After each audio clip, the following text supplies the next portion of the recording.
Hi guys, magandang umaga sa inyong lahat, lalo na sa ating mga FB Reels followers, my young followers. Wow! Today is Sunday, August 11, 2024. So, ito yung garden ko guys.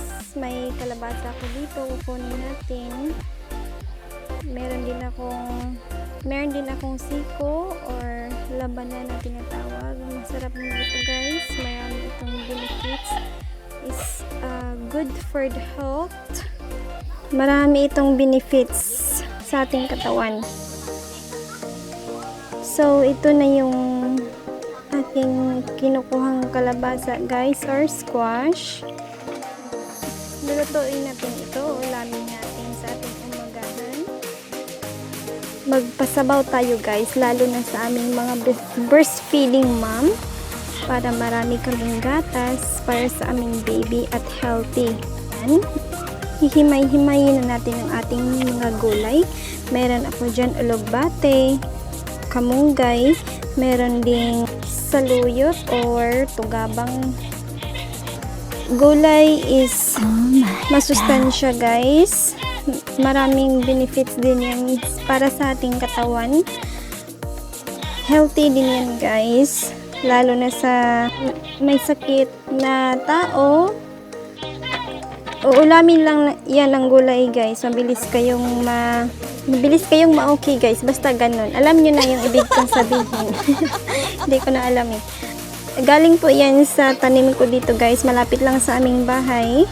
Para gusto kong mag-ulam ng gulay, meron akong mapagkukunan.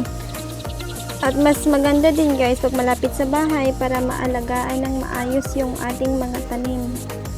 Para hindi kakainin ba't ibang insekto araw-araw madidiligan. Ayan na yung hinihimay kong mga gulay. Tapos na, ready to cook na yan guys.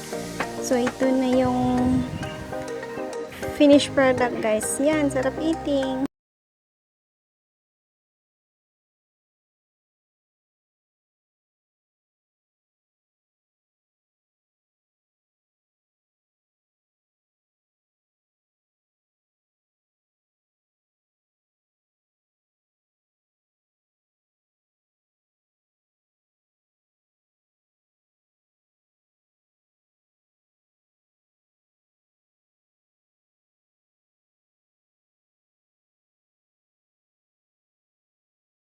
Mas maganda dyan guys na magtanim ka sa malapit sa bahay nyo, kasi lalo na sa may anak, para hindi na malayo sa bahay mo at mabilis ka ng at maalagaan mo ng maayos yung gulay mo.